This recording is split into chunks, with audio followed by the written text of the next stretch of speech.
Here is a quick demonstration on how Centro is using HTML tables in Slack to send valuable information to any Slack channel.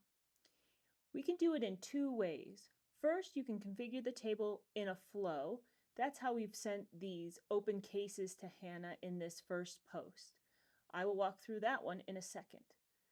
Following, we can send open opportunities, and this is based on a report sent through Salesforce Flow using standard or custom reports that pull in all the columns to the reports, including subtotals and totals.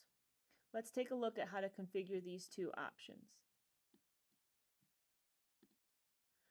First, the HTML table. Using a scheduled or an auto-launch flow, you can send those reports directly to Slack. In this example, I have a hard-coded channel called Case Reminders where I am sending in my open opportunities. Here's the header to that post we saw in Slack. To configure this, simply go to the Attach Report section of the Centro Send Notification Flow element and set the report to the report that you want to have attached, and set the file format to text.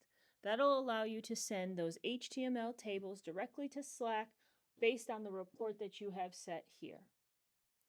Slightly more complicated is configuring the HTML table within the Salesforce flow itself. In this example, we have a scheduled flow based on the user record.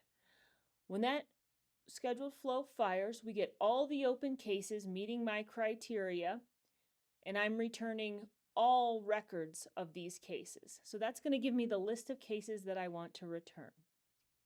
Now we have to build our table. First, we start with an assignment variable called setTableStart. In this, I have several HTML pieces that allow me to configure the table. Let me just grab those here. They look something like this. We start with a table tag and then a table row tag, and then if you notice, the TDs are for each cell in the table. The way Slack has it configured is that first row is going to be bolded, whether it includes headers or not, and so we've included them. Next, notice here that this is a text variable and of a simple text variable, and we're using the operator add.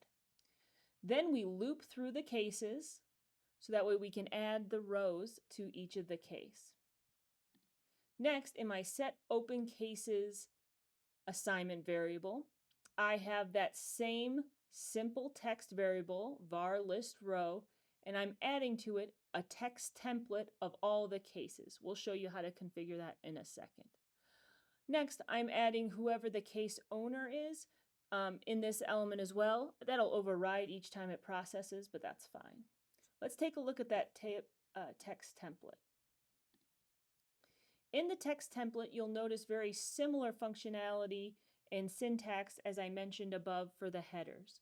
We're starting with a TR, and then we have a TD, and for each TD, we're putting in the field that we want from the loop. In more advanced circumstances here, I am adding a hyperlink and placing that hyperlink to display as the name of the account.